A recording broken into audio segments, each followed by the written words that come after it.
This program is proudly brought to you by Centrebet and puntersparadise.com.au.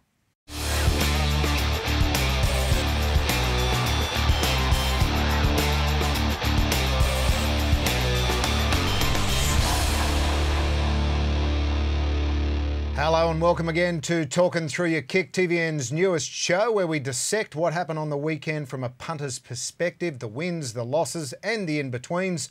All thanks to our great sponsors, Centrebet, puntersparadise.com.au and Vinery Stud. The team is back again from the Daily Telegraph. Brent Zarafa, how was the weekend, champ? Hello, Russ. Hello, everyone. No, it was not a bad weekend.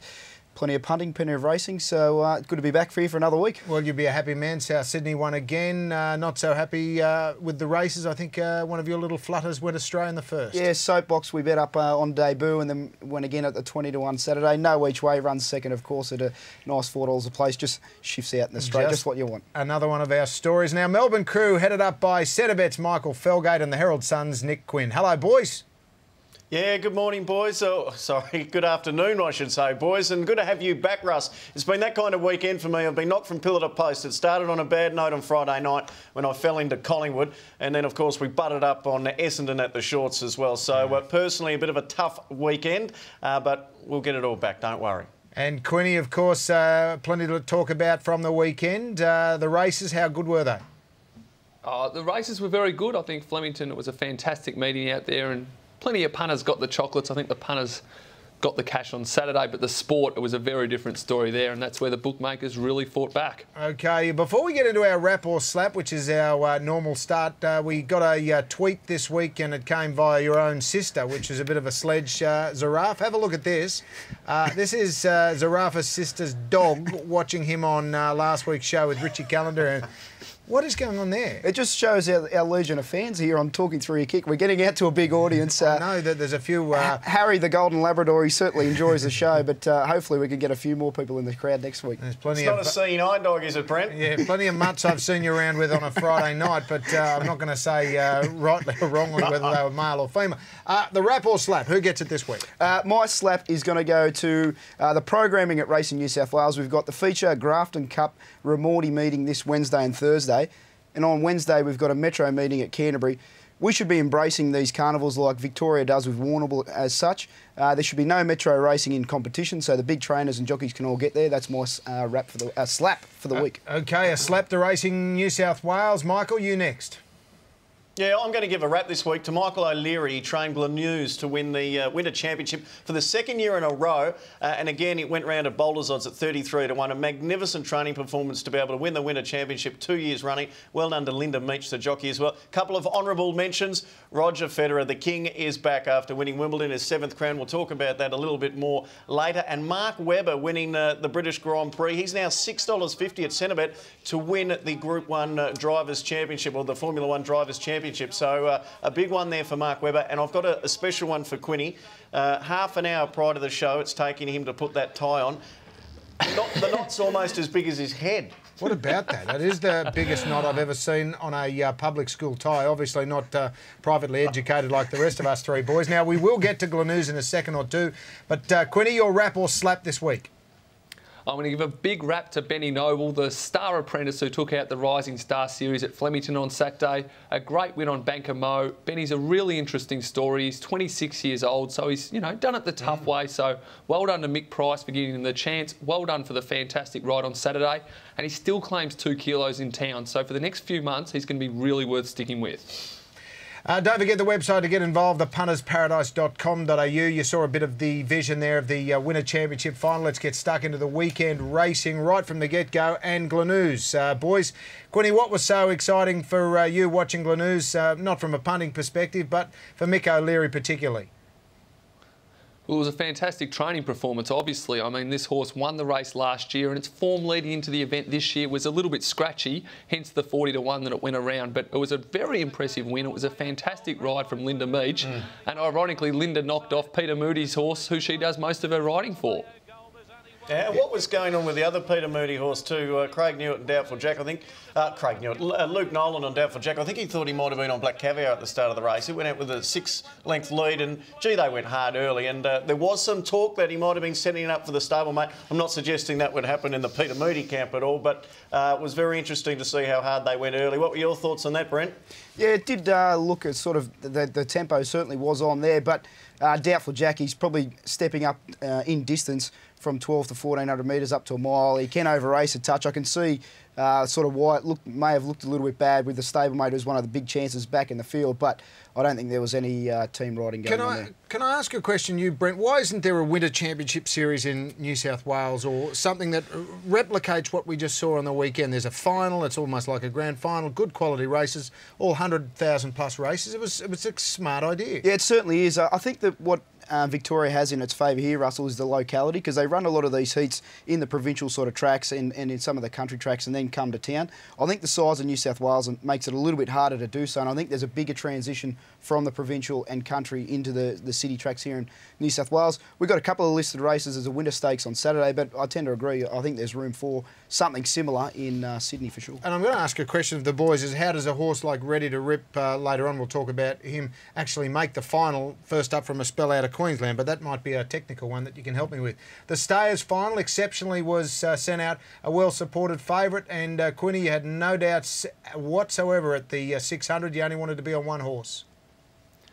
They bet big odds on this horse, and I think there would have been a lot of punters on pretty good terms with themselves at about the 400-metre mark, because in the run, and I know in the run betting's very big over in the UK, I'd love to have seen what odds it would have been. It would have been very short. It was a fantastic ride. It was a very impressive win. A lot of punters like the horse going into the race with a few gear changes, loves Flemington, so that was one that the good guys got right. Yeah, I can tell you it would have been $1.01 in the run on the home turn. She was never going to get beaten, and really, if you go back through the form line, it's got placings behind horses like American, so it definitely had the class in the race, and the punters found it early. Could have got as much as $10 in some outlets at the start of the week. Geez, would have been happy to get the $10 halfway through the race there. Interesting thing, though, for the punters, though, who missed out on the early price. She got into about $4.40, $4.60, but on the day, if you waited and backed her on the tote, you would have still got $5.20, I think she paid in Victoria. So sometimes if you miss the early boat, it can pay off to wait until the actual race time, because they let you on again. And then you just have more on. Exactly. But boys, seriously, are we just talking winter class here? We're not going to see exceptionally once the weather gets warmer? Oh, she's not going to be featuring in the major cups, but as I said, she could win a country cup. She's definitely got that ability, I think, and she showed the form last time around that she's got good class placings. But I mean, if you're talking major cups, she won't be a player in those. Or do you disagree? No, I don't. I respectfully agree. Yeah, no, there's no doubt about that. You wouldn't have. No, well, she does, as Michael mentioned before, she has a third there in the Geelong Cup behind American, and also finished second in the Sandown Classic behind Zipping. That was in 2010. So she has staying ability. The mare's taken time to develop, but tend to agree. Off-season stayers, I'll stick to the better class, thanks. Biggest plonk of the weekend, Ready to Rip, ripped plenty out of the bookmakers. Michael, we're going to get to the hits and misses from Centrebet shortly, but take us through this one. The boys in the office wouldn't have been happy in the last 100, especially when it stuck its neck out.